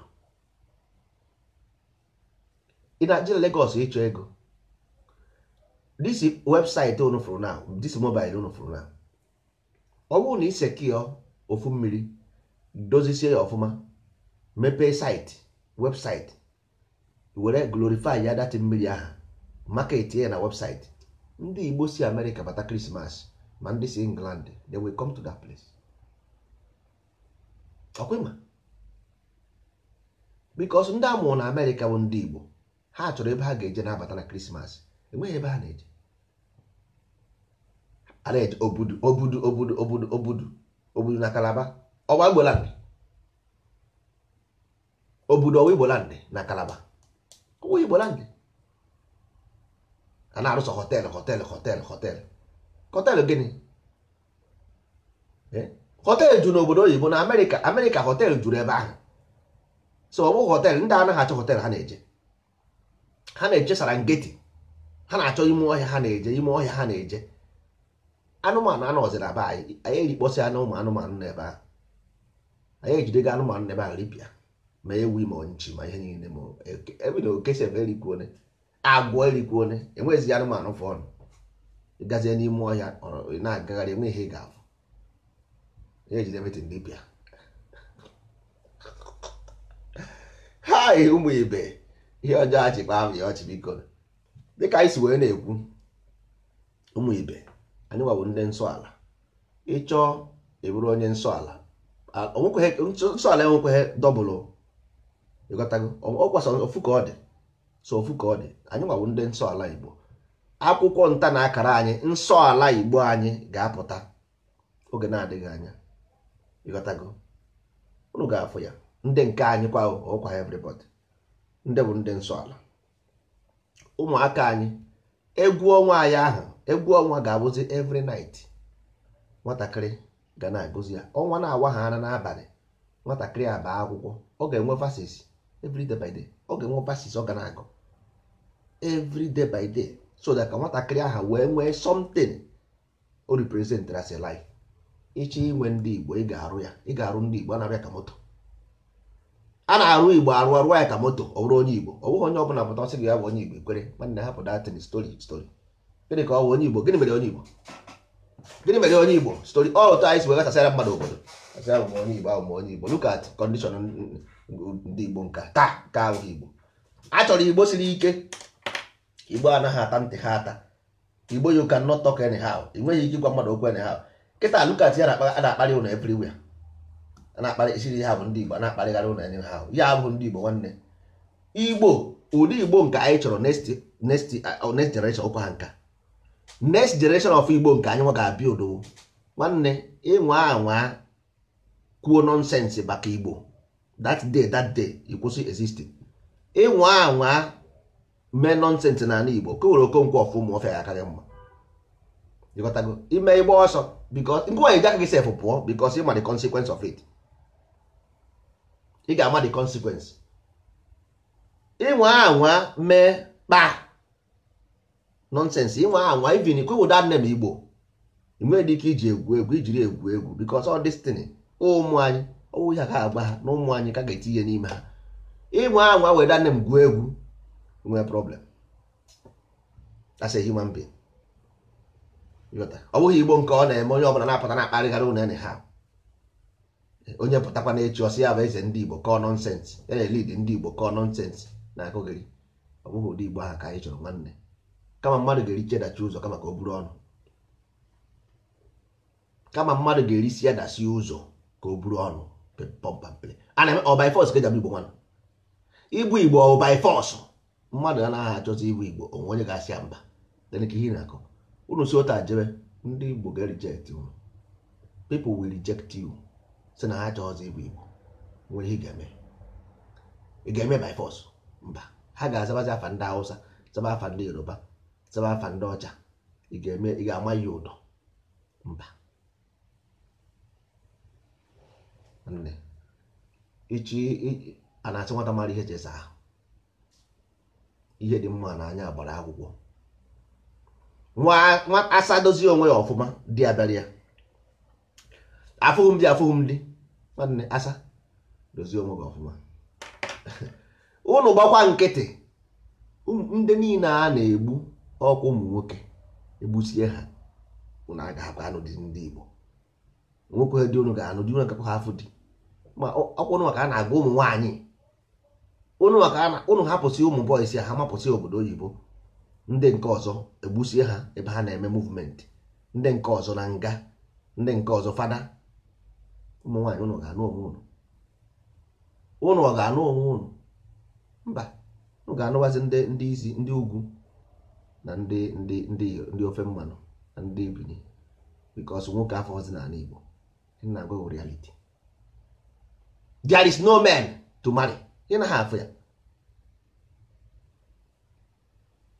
Betanụ na ahụ nama, betanụ na ahụ nama. Ọkwa mmadụ ka a na-egbu, ọkwa isi kpọrọ nkụ. Ọkwa mmadụ ka a na-egbu, ọkwa isi kpọrọ nkụ ka mgbe ọ ga-esi eti. At the end of the day, ụmụ nwaanyị unu ga-eje mụzie nwa, kpụtasị ụmụazị ebe ọzọ. Yes, Mohammed agaghị to mountain will go to Mohammed.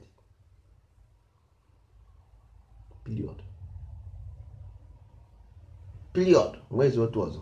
Unu hapụsị ụmụazị a egbutie ha, so wadị mma ama nke nwa gị ya anụ. Mụba nwa ịmụsịa nwa mara nke onye ga-anụ ya. Enwezi onye ga-anụ ya. Ndị na-echi fara na-echine, ndị ga-anwụ anwụ, ndị ga-apụ apụọ, jee Ghana, jee Africa, jee ala bekee. Ụmụ nwaanyị anyị ejighị ike apụ ụnụ ma ụmụ nwaanyị ejighị ike apụ. So anyị si ụmụ nwaanyị anyị ene bikọs ị na-eme ịpụ outside ebe abụghị Igbo ọ dịghị ka akwụna esike nwaanyị Igbo na-apụ apụ. Yes, nwaanyị Igbo anaghị apụ apụ n'eziokwu, but kekwere ihe ụnụ nwa niile unu niile agbafụsi kekwere ihe a ga-emezi. Onye ga-anụ ọnụ onye Yoruba ị na-ewe iwe, ọnụ onye ugwu ị na-ewe iwe, ọnụ onye ọnụ ị na-ewe iwe. Kedu onye ga-anụkwana ha? Ajụjụ m na-ajụ. Kedu ihe onye Igbo a na-eme weta onye ugwu a? Kedu ihe onye Igbo a na-eme weta onye ofe mmanụ a? Bọtụ ke ihe ọ ga-emekwa? Ọ ga-anọdịzi nnọọ adị mma polisi, adị mma kọtụma, gbara aka lọ, gbara aka nwaanyị, gbara aka lọ, gbara aka di. Mba, ọ ga-aka mma ka anyị mee n'ofu ụmụ ibe, ka anyị mee n'ofu, ka anyị mee n'ofu. Nsọ ala anụ nwa bara anyị uru nwanne. Nsọ ala enweghị ihe o jupụtara gị, kwụba aka gị ọtọ, soro anyị mewe nsọ ala. Ọ ga-abụ na ewepụta akwụkwọ nsọ ala ọ banye gị n'aka, o soro rute ụmụ gị. Onye ọbụla bụ onye nsọ ala mụrụ nwa, ọ na-akụ ha na datị akara aha iji wee yie ya na ime iwu ndị nsọ ala. Nwatakịrị ọbụla ga na-agụ ya every day by day. E nwere verses ọ ga na-agụ, blessed day. Ọ ga-awụrịrị onye Igbo. Ọ sị ya nọ na Amerịka, ọ sị ya nọ na England, ọ sị ya nọ na ọ ga-agụrịrị verses of nsọ ala every day. A ga-ewere ọ naghị anụ oyibo, ọ naghị anụ Igbo enye ya nke oyibo, ọ ga-enwe nke oyibo ya. Ọ naghị anụ Igbo, as long as na ọ wụ human being, ọ ga-agụ ya. Ọ bụrụ na ọ bụghị otu, enweghị otu ọzọ. Ị gaghị ahapụ ya ka ọ na-agụ Baịbụl edere Jizọs n'ime ọgụsịa ya epụta isi na n'onye Igbo na-akọtu ụmụ Jizọs ụmụ Jizọs yes na ụmụ Jizọs mma ya nọkwa ebe ahụ mpe ya nọkwa dị ọrụ ụmụ Jizọs nsogbu adị mụ ibe ebe m chọrọ ije biko ka m gwudebegoro ebe a n'ụbọchị ọzọ ka anyị kwuwe na anyị nwawo ndị nsọ ala anyị akụghị ha mmiri anyị akụghị ya mmiri sọsọ ndị nsọ ala ka anyị na-eme anyị nwa maka esi aka ụka nke anyị anyị kene ndị mbụ anyị ekene ndị ọkpụ na ndị egede n'aka nke anyị kene ike kene ori kene afọ kene mbụ o nweghị ihe anyị na-apụghị ime nwanne unu ekwena ka a na-eme unu intimidate with this thing. Ndị ụka ihe a na-asụ bụ Igbo ka anyị ọwụ na ifili esi na ka anyị rie ahịhịa o Chukwu onye rapụrụ anyị nwere right ime onweghị onye ga-stọpụ nwa anyị to do it. Ịghọtago onwere onye ga-stọpụ gị to do it. Ndị ụka abụrụ ha nwere Igbo anyị nwe Igbo. Ịghọtago so ọ bụrụ na ihe ha na-eme dị gị mma nwanne change it to yourself. Ọ ka esi eme wepụta ya nara ahịa were aka ike nara ahịa napụta ahịa. Mmadụ agaghị apụta na-asị m ka anyị rịọ arịrịọ anyị rịọsi arịrịọ o were ekele jebuje one man na ro wepụta atịrịdị yọọ dị ayịyọ tinye ya afa gị Maria dị asọ yọrọ anya ayịyọ why not Nkechi dị asọ Peter na Paul dị asọ why not Ifeanyị na Emeka dị asọ. Ịghọtago so ọ bụrụ ihe ị na-eme ka m na-ekwu maka ya na ọ dị nne m ị na-eti eje asị m gebe n'ihe na-eme that nne m adịghị mma because ọwụ ha afa gị ịbara nwa gị Okeke je na-akpọ Emeka Paul ka ọ jọba gị ayịyọ why na ha kpọ Okeke ahụ ịbara nwa gị ka ọ jọba gị ayịyọ. Ọ bụ ihe m na-ekwu maka ya. So all those things ka ị need change. Onwe onye si gị buru ụka bujere ha back no. Enye dị onyinye dị ego onyinye dọrọ n'ala Igbo don't take it to Rome. They were ji ego develop your land. Ịghọtago adịghị na-anara ndị ogbenye ego ọ ha maka ị ga-enyere aka enyere change the system. Ọwụ onye slippers ya mere ndọpụ slippers onye ogoteghị slippers ọ bịaghị etiri gị ego nara ndị ha adịghị mma. Ọkwa na ebe a ndị a na-ebe enye ego onyinye e nwere onye ga-eme ọbịa enye onyinye kpọ ya si ya mba ya were ji ego even were kwuo tinye aka na ego onyinye ahụ sef were kwuo ndawa nye ka adịa na nke oji ka o were ihe nri ịma na onye ejighị ego na onye a chọrọ otinye ego ahụ ebe a ka ihe ọma merie ị naghị afụ ụzọ ikpuru isi ịhụ na onye enweghị onweghị jighị agụụ na-agụ ya otinye ego nara tinye n'akpa ụnụ emezi n'otu ahụ ọ dịghị mma biko. So ọ bụghị ya ka Abuja na-ekwu because unu kwesịrị ịghọta ihe ha na-ekwu maka ndị na-ebu ụka n'isi onwe onye si unu ejene onwe onye si unu akara sọsọ ihe na-abụ m jụrụ ebe ahụ kwefụ na foreign name mba ka o were ego onyinye ụnụ nara ndị ụbịam mba nne m ihe ọ bụrụ nne m na-emere onwe ọ gbasara mana afọ eziokwu si kwuo ana m afụzi ndị fada na-awa ọjị na-echi echichi sọsọ igwe na uche ha dị ya mana ha amaghị ka ga-esi wepụta ji. Ana m afụ ndị fada na-agbazi mkpọrọ ọhịhị ịghọtago na-egbu mkpọrọ ọhịhị fịọ na-echi echichi na-awa ọjị that means they want to come out from there. Pụta n'ebe ahụ na ịchọghọzi ije nwanne ịpụta. There is only one way esi eme ụka ịghọtago so ị gaghị atọ ọnụnwe na-emere omenala emere ụka ndị a nọnsensị ị na-eje ọzọ ejisi igbo onwe gị.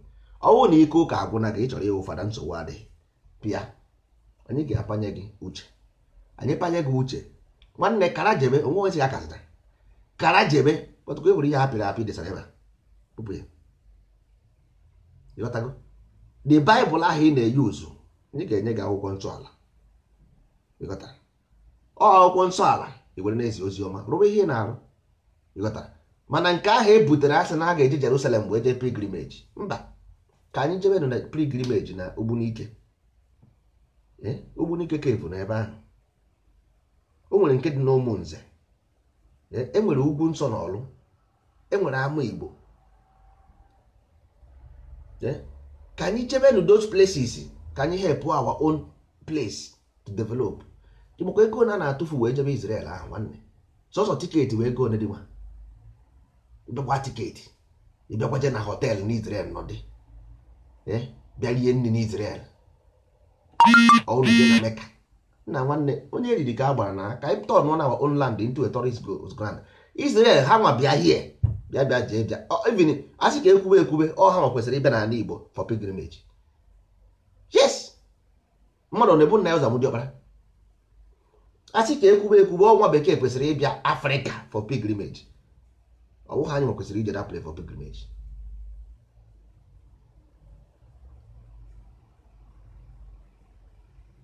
So the best thing anyị ga-eme na anyị dozigodi n'onwe anyị ọcha, because before ị na-eresi mmadụ, ị na-atụpụ mmadụ ihe dị ya n'anya, tụpụkwa ihe dị na nke gị.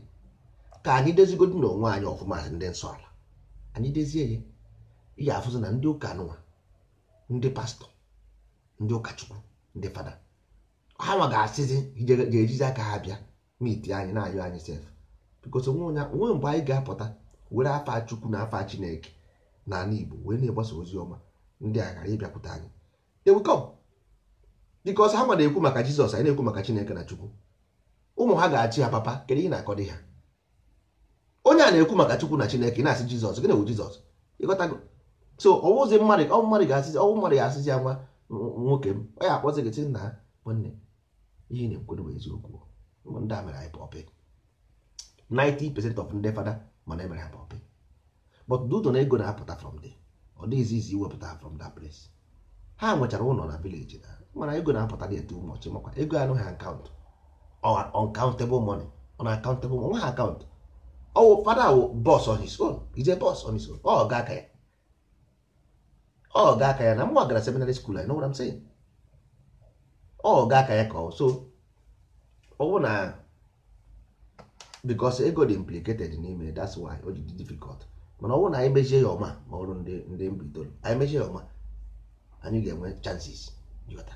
Mgbe dia customer depreciate, mmadụ ya agwa ha na mmiri abara n'opi ụgbọgọrọ. Maka enweghị eziokwu nọ dị, ọwụ maka eziokwu, that is not about ọwụ maka eziokwu, ọ bụ about different thing. Eziokwu anọrọ dị, ọwụ maka eziokwu anọrọ dị, mana ọ business, maka na ihe ego dị n'ime ya, ndị mmadụ si okwu baa n'ego, ogbenye aza afa nna ya. So ihe anyị ga-eme, anyị wụ ndị nsọ ala, ka anyị gasie nụ mbọ ike, gbasie nụ mbọ ike asị ndị nsọ ala, project after project. Next year our football project na-abịa na March, anyị ga-ebido na March. First project, football project, Igbo Heritage Cup. Our festivals, yearly festival, ịghọtago, everything, fasting and praying, ọkwa nke ndị nwa bekee, fasting and praying ka mkpọrọ ya n'afa, ịghọtago, mana ibu ọnụ ka a na-akpọ ya n'Igbo, akpọrọ m ya na bekee maka ndị na-anaghị asụ Igbo, ịghọta. So all those projects, anyị mezi accumulate all those years, anyị ma accumulate year, then ị ga-afụ na because ha enweghị program. Ndị Africa enweghị program. All those religious people in Africa have a program. They have no program. So mbọsị ụka eje ụka a na-eje sef, a na-eje egosi moto, gosi akwa. So enweghị something dị interested there. Ike agwụkwọ ndị na-eje ike agwụna ha, ndị na-aka ike agwụna ha, ike agwụna dị ike gbugharị. So but ha na-need something now to replace that thing. Onweghịzi ezigbo ihe afọ ha na-eme dị. Ike agwụna ha. Ije jụọ fada si ya na jụọ achọrọ ajụjụ, ọ gaghị asawogo. Onweghị fada asa ha ga-ajụjụ, pastọ asa ha ga-ajụjụ. So onweghị ihe a na-akọzi that place doro mmadụ anya. So anyị nwere chances na ịzọpụta ụmụnne anyị n'aka ndị ọjọọ.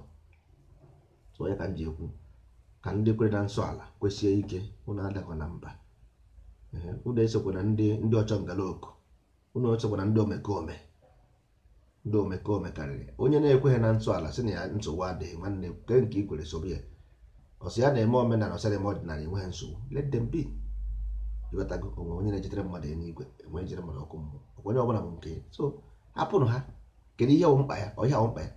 Mgbe anyị nweta onwe anyị ọfụma, anyị ga-eje kpochasịara onwe anyị mmiri anyị, dozie ya, were eme tourist place, ndị mmadụ a na-abịa, anyị nwee tii na website. Another thing chọrọ ichefu, our site next week anyị na-alọnchi site anyị na-alọnchi our site next week. Ihe ọbụla ị na-eme n'ala Igbo, go to that site, log in, tinye ihe ọbụla ị na-eme. Iwu birikila, iwu mesin, iwu ọkada, ị na-ere egusi, ị na-ere granọtụ, ị na-anya taxi, tinye yourself na that site. Ndị ọbụla nọ close to area gị will call you for service. So next week I ga launch the site. Ihe ọbụla ị na-ere na Nigeria is a free site for everybody. Gather place, tinye ihe ọbụla ị na-ere so that ndị mmadụ ga-afọ gị, connect with you. Anyị chọrọ connect all the whole ndị Igbo na-azụ ahịa na Nigeria for now. Anyị ga-expand that to worldwide, but anyị enwebeghị that power. Nke anyị nwegoro now for Nigeria, all the whole Nigeria. Ị na-ere moto pass, ị nwere ike ịchọ carburetor gị mebie na carburetor moto gị, ọ mekanik gị, ị na-aga n'ụzọ moto gị mebie, ijiri fonu ihe ị na-edere wụlọ ọgọ in na the site. If the mechanic available mechanic close to you, that place, Igbo mechanic man no close to you, ihe ị na-edere were fonu ya contact ya moto gị mebie so place ya weta so ten. Ị na-azụ ahịa moto pass, ihe ọ bụla ị na mechanic, log in that place. You nwego a free site ebe unu ga-anọ wee mere onwe unu ihe unu. Ka ugodin keys ndị ọzọ ga na-esokwu ya n'azụ kakwa. So ihe anyị pụtara ime ka ana Igbo dị mma, nwere ihe ọzọ maka ndị nkịtị na-akọ akụkọ ha kọrọ jebe. So ụmụ ibe, ọ ga-adịrị unu na mma ka anyị jekwedu mee ihe ọzọ. Echi bụ ụbọchị ọzọ, nwanne echi, nwanne echi, mgbe ọbụla o ji wee dị, anyị na unu ga-ekwukwe. Anyị nọ ebe a mgbe ọbụla enweghị ebe anyị na-eje. Akwụkwọ nsọ ala anyị anaghị ahazie, ọ bụrụ oge na ọ ga-adị abụpụta ya.